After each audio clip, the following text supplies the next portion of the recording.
दोस्तों, आज के इस वीडियो में मैं आपको बताने वाला हूं कि आप ई श्रम कार्ड खुद से कैसे बना सकते हैं। ठीक है। तो खुद से ई श्रम कार्ड बनाने के लिए सबसे पहले आपको एक ब्राउज़र ओपन कर लेना है। तो यहाँ पे आप कोई भी ब्राउज़र ओपन कर सकते हैं। मैं यहाँ पे क्रोम को ओपन कर रहा हूँ। उसके बाद आपके ब्राउज़र में यहाँ सर्च बॉक्स में टाइप करना है ई श्रम। तो चलिए हम यहाँ पर टाइप कर लेते हैं। ई श्रम लिख के आपको सिंपली यहाँ पे सर्च पे क्लिक कर देना है। तो पहली वेबसाइट आपके सामने आ जाएगी। ई श्रम की ऑफिशियल वेबसाइट है eShram.gov.in। ठीक है। तो सिंपली आपको इस पहले वाले लिंक पे क्लिक कर देना है। तो जैसे आप इस लिंक पे क्लिक करेंगे तो आपके सामने ई श्रम की वेबसाइट का होम पेज यहाँ पे दिखाई देगा और नीचे की तरफ आप स्क्रॉल करेंगे थोड़ी दूर तो आपको यहाँ पे एक ऑप्शन मिल जाता है रजिस्टर ऑन ई श्रम। तो इस बटन पे आपको सिंपली क्लिक कर देना है। तो चलिए हम इस पर क्लिक कर देते हैं। तो जैसे आप इस पर क्लिक करेंगे तो आपके सामने ई श्रम का जो है सेल्फ रजिस्ट्रेशन पेज खुल के आ जाए। तो इस सेल्फ रजिस्ट्रेशन फॉर्म में आपको सबसे पहले आधार कार्ड के साथ जो भी मोबाइल नंबर लिंक है उस मोबाइल नंबर को यहाँ पे फिल कर लेना है।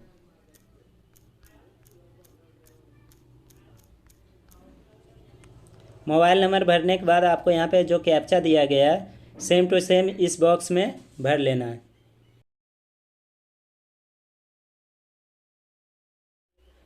तो जैसे आप कैप्चा भर लेंगे उसके बाद यहाँ पे पूछा जा रहा है are you a member of, क्या आप इसके मेंबर हैं।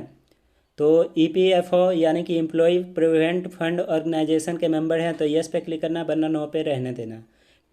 ठीक है। उसी प्रकार नीचे पूछा जा रहा है एम्प्लॉय स्टेट इंश्योरेंस कॉरपोरेशन के मेंबर हैं तो यस पे क्लिक करना, वरना नो पे रहने देना।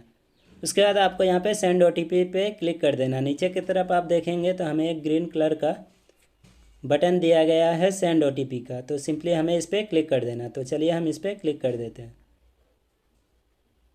तो जैसे आप इस पर क्लिक करेंगे तो आपके आधार कार्ड के साथ जो नंबर आपने डाला यदि लिंक होगा तो OTP आपको प्राप्त हो जाएगा।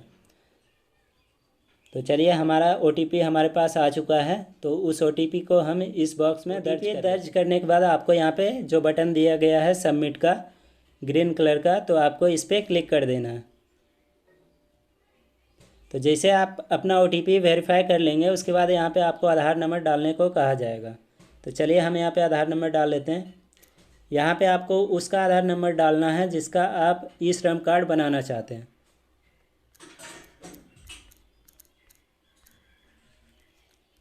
तो जैसे आप आधार कार्ड नंबर यहाँ पे फिल करेंगे तो ये कंसेंट ऑटोमेटिक टिक आउट हो जाएगा। सिंपली आपको यहाँ पे सबमिट पे क्लिक कर देना है।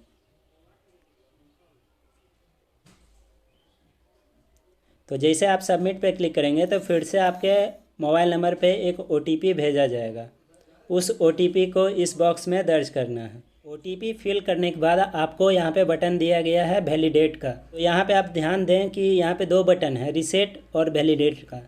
तो रेड कलर का जो रीसेट का बटन है इस पर यदि आप क्लिक करेंगे तो ये पूरा पेज जो है रीसेट हो जाएगा। फिर से आपको आधार नंबर डाल के पूरा प्रोसेस करना पड़ेगा। तो ध्यान रहे आपको यहाँ पे ग्रीन कलर का जो हरे रंग का बटन दिया गया है वैलिडेट का, तो सिंपली आपको यहाँ पे वैलिडेट पे क्लिक कर देना। तो चलिए हम इस पर क्लिक कर देते हैं।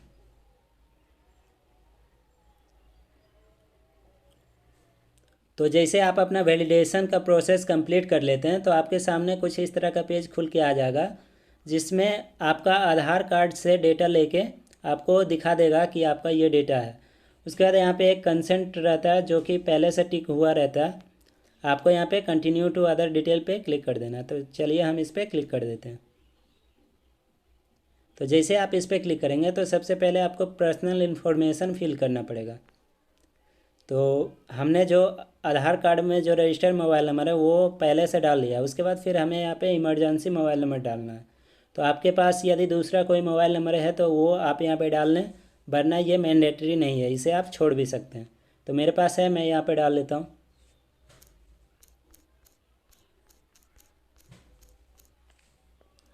मोबाइल नंबर डालने के बाद यहाँ पे आपसे ईमेल आईडी डालने को कहा जाएगा। ये भी ज़रूरी नहीं है, यदि है आपके पास उपलब्ध है तो डाल लें।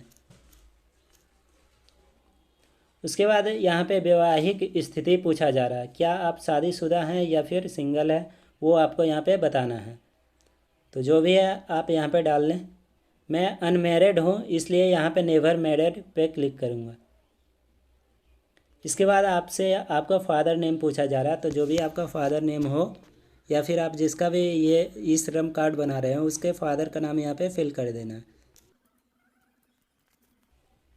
फादर नेम भरने के बाद यहाँ पे सोशल कैटेगरी पूछा जा रहा है, तो जो भी आपका सोशल कैटेगरी आता हो ST SC OBC जनरल जो भी आता हो आप यहाँ पे डाल दें। जैसे कि मेरा यहाँ पे OBC है तो मैं यहाँ पे OBC पे क्लिक करूँगा।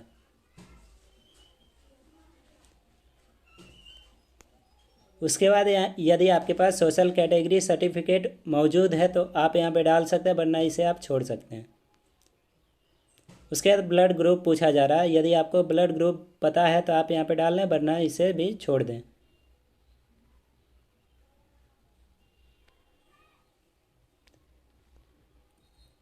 उसके बाद पूछा जा रहा है डिफरेंटली एबल, यदि है तो यस पे क्लिक करना है, वरना नो पे रहने देना है।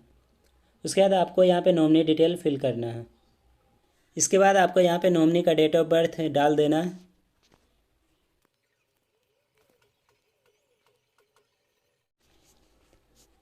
डेट ऑफ बर्थ डालने के बाद आपको आपका जो भी नॉमिनी हो उसका जेंडर सेलेक्ट करना है। फिर आपको नॉमिनी के साथ जो रिलेशनशिप है वो बताना है। ये सारा कुछ डालने के बाद आपको यहाँ पे सेव एंड कंटिन्यू पे क्लिक कर देना है। अब आप यहाँ पे देख सकते हैं आपका पर्सनल इन्फॉर्मेशन जो है, यानी कि पर्सनल इन्फॉर्मेशन आपका जो है फिल आउट हो चुका है। उसके बाद आपको यहाँ पे एड्रेस डिटेल डालना है। एड्रेस डिटेल में सबसे पहले आपको रेसिडेंशियल एड्रेस बताना है।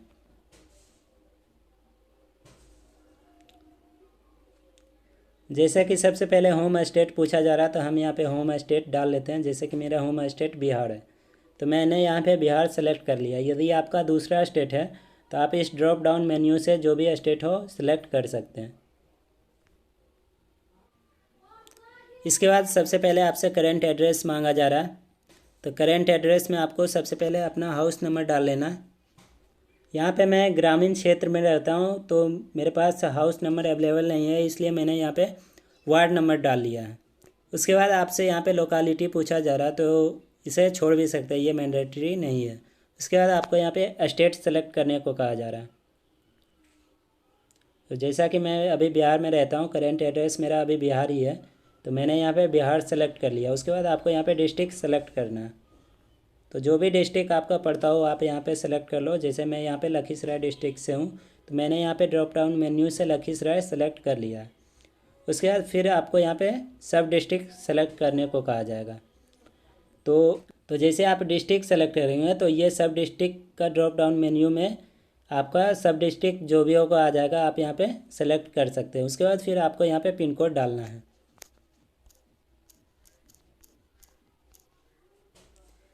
तो जैसे आप पिन कोड डालेंगे तो ये करंट एड्रेस का फॉर्म आपका फिल हो जाएगा। उसके बाद फिर यहाँ पे देखिए कहा जा रहा है स्टेइंग एट करंट लोकेशन, तो यहाँ पे देखिए एक ड्रॉप डाउन मेन्यू है और यहाँ पे आपको बताना है कि आप इस एड्रेस पे कितने साल से रह रहे हैं। ठीक है, तो मैं यहाँ पे जन्म से ही रह रहा हूँ, तो मैंने यहाँ पे 20 से 25 साल चूज कर लिया है जो कि मेरा उम्र है। यदि आपका करंट लोकेशन दूसरा है और आप दूसरे जगह पे रहते हैं तो आपको इस टिक को हटा देना है। फिर आपके सामने एक फॉर्म खुल जाएगा जिस पे आपको परमानेंट एड्रेस फिल करना है।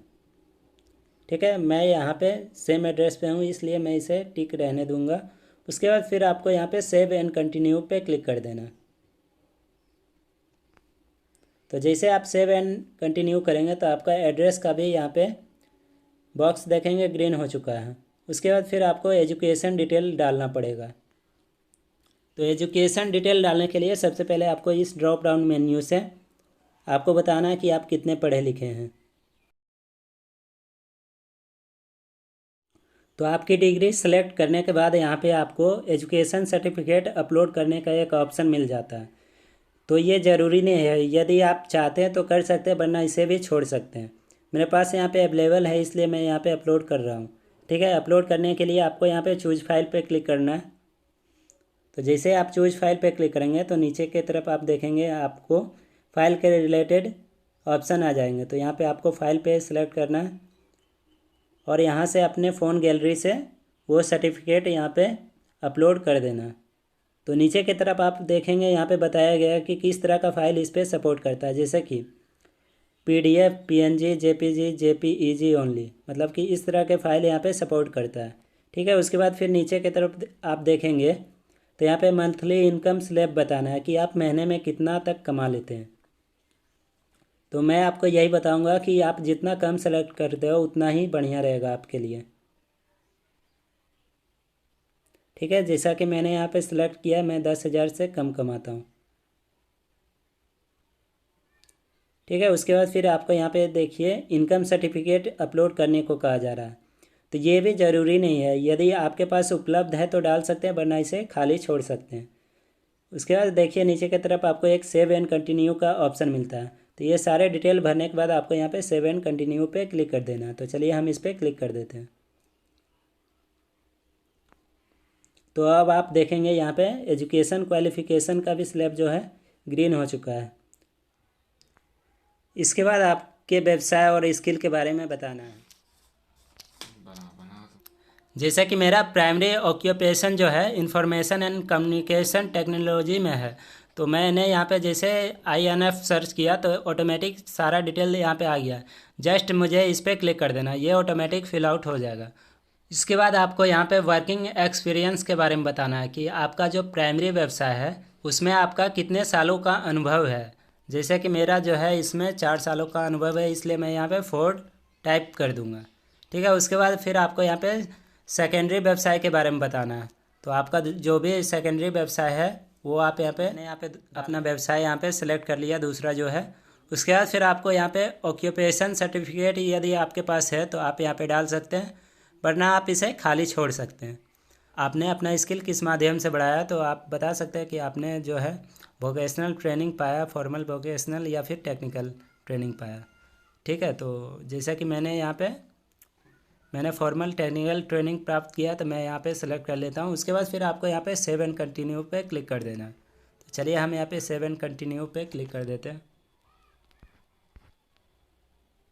ठीक है, तो जैसे आप सेव एंड कंटिन्यू पे क्लिक करेंगे उसके बाद फिर लास्ट ऑप्शन आपसे आपका बैंक अकाउंट नंबर यहाँ पे मांगा जा रहा है। ठीक है, तो बैंक डिटेल में सबसे पहले आप देखेंगे तो आपको बताया गया है कि बैंक सीडिंग विथ आधार, इस पर नो लिखा हुआ आ रहा है, मतलब कि आपके आधार कार्ड के साथ कोई भी बैंक सीडिंग नहीं किया गया है। यदि किया गया होता तो यहाँ पे दिखा देता। मेरे आधार कार्ड के साथ कोई भी अकाउंट नंबर लिंक नहीं है, इसलिए यहाँ पे नहीं आया। इसलिए हमें यहाँ पे मैनुअली अपना बैंक अकाउंट नंबर डालना पड़ेगा। तो चलिए मैं यहाँ पे डाल लेता हूँ। इसके बाद दोबारा से आपको बैंक अकाउंट नंबर कन्फर्म करने के लिए दोबारा से आपको अपना अकाउंट नंबर टाइप कर देना है। बैंक अकाउंट नंबर भरने के बाद आपको यहाँ पे अकाउंट होल्डर का पूरा नाम यहाँ पे लिखना है, जिस तरह से आपके पासबुक पे प्रिंट हो।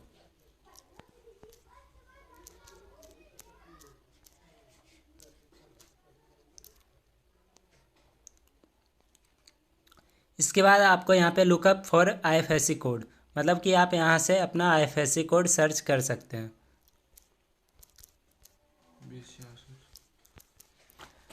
IFSC कोड डालने के बाद आपको यहाँ पे सर्च पे क्लिक कर देना। देखिए आपको यहाँ पे साइड में जो हरा कलर का एक बटन दिया गया है, इस पर सिंपली क्लिक कर देना। तो जैसे आप इस पर क्लिक करेंगे तो ऑटोमेटिक बैंक का नाम आ जाएगा और ब्रांच का नाम आ जाएगा। तो आप देख लें, सब कुछ सही होने के बाद आपको यहाँ पे सेव एंड कंटिन्यू पे क्लिक कर देना। तो चलिए हम इस पर क्लिक कर देते हैं।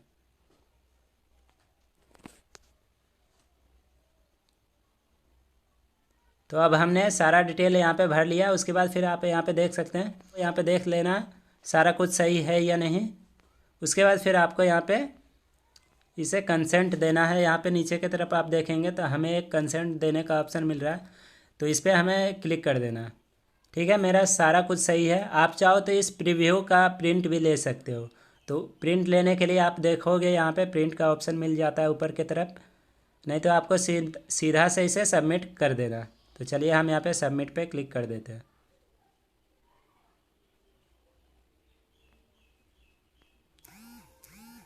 तो जैसे आप सबमिट पे क्लिक करेंगे तो थोड़ी देर में आप देखेंगे कि आपके सामने जो है UN कार्ड जनरेट हो चुका है। ये बिल्कुल आधार कार्ड की तरह ही आपको दिखाई देगा। तो इसे डाउनलोड करने के लिए हमें यहाँ पे एक डाउनलोड का बटन भी दिया गया है ग्रीन कलर का, आप देख सकते हैं, डाउनलोड UN कार्ड। तो इस बटन पे जैसे आप क्लिक करेंगे तो आपका ई श्रम कार्ड जो है आपके फ़ोन के गैलरी में डाउनलोड हो जाएगा। तो इसे डाउनलोड करने के बाद आपको यहाँ पे देखिए नीचे की तरफ एक ऑप्शन मिलता है कंप्लीट रजिस्ट्रेशन। तो आपको सिंपली इस बटन पे क्लिक कर देना। तो देखा आपने ई श्रम कार्ड खुद से बनाना कितना आसान है। यदि आपको ये वीडियो पसंद आता है तो इस वीडियो को लाइक करें, अपने दोस्तों के साथ शेयर करें, और हाँ, यदि आप इस चैनल पर नए हैं तो प्लीज़ इस चैनल को भी सब्सक्राइब ज़रूर करें। धन्यवाद।